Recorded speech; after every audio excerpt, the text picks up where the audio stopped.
Hello friends, कैसे हो आप सब।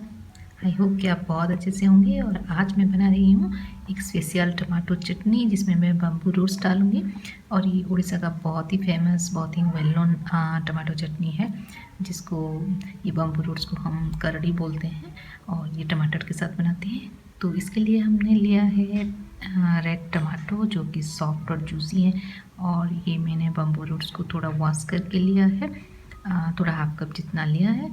और उसके साथ हम लेंगे थोड़ा लहसुन और हरी मिर्च, और उसके साथ लेंगे मस्टर्ड सीड्स और थोड़ा सा नमक।